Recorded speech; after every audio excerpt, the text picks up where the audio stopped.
Admit that you are oneness. Heavenletter number 5724.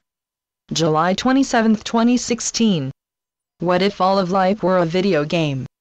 As it is, even knowing that a video game is a product of imagination, there are many who play a video game with their whole heart and soul. You play most games with your heart and soul. With the intensity with which you play, it could be easy to believe that you think playing a game is real. And so is life. Even as a bystander, you take games oh so seriously. Consider sports.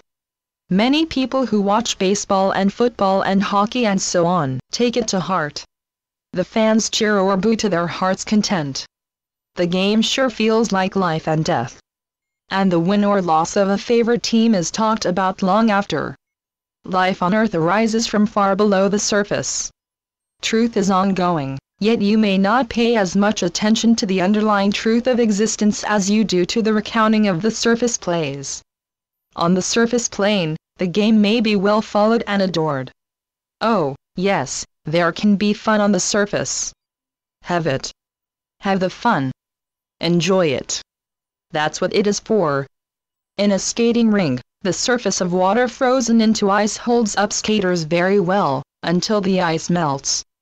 The ice you see, which is water frozen, is not forever, yet great inroads may appear before you that the atoms of frozen water make possible. Hooray for ice, for the platform it offers. Hooray for the occasions that ice presents. Everyone knows a game is a game. Higher than imagination exists. Certainly, there is higher than that which is imagined. Infinity is the realest of the real and cannot be weighed or measured, yet it is worth gold. By all means, glide on thin ice, knowing fully as you do, that you are supported by much greater than ice. Surely, the most desirable ice and the game you play is supported by this temporary ice. Don't light a candle to the foundation of all life.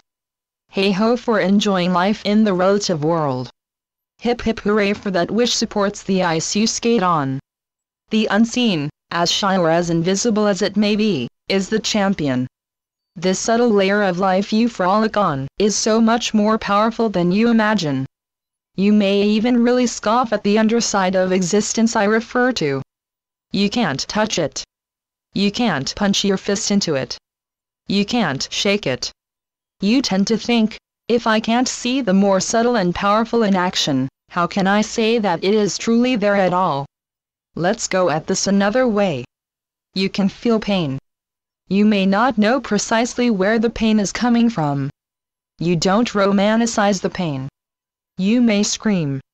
No one doubts that you are in pain even though you can't point exactly to it. No one sees the pain itself, only your expression of it. It seems that the world believes in pain more quickly and seriously than it believes in the existence of the source of life called God. Life comes from somewhere. You were born. You are more than a body, yet there is a trail from which your soul came that you cannot take a photo of. How can there not be a God from which all comes? Heaven is not an imagined place, yet it is not a place at all. Heaven cannot fit in a place. God is not confined to a description. God and paradise are too big to be confined. Of course, the idea of space is made up, and yet you believe in space and time. You would stake your life on them. You run your watch upon an agreed upon time.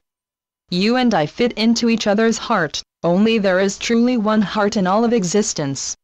It is the one heart, one being, in which the oneness of all exists. Admit that you are oneness. Channeled by Gloria Wendroff. Heavenletters.org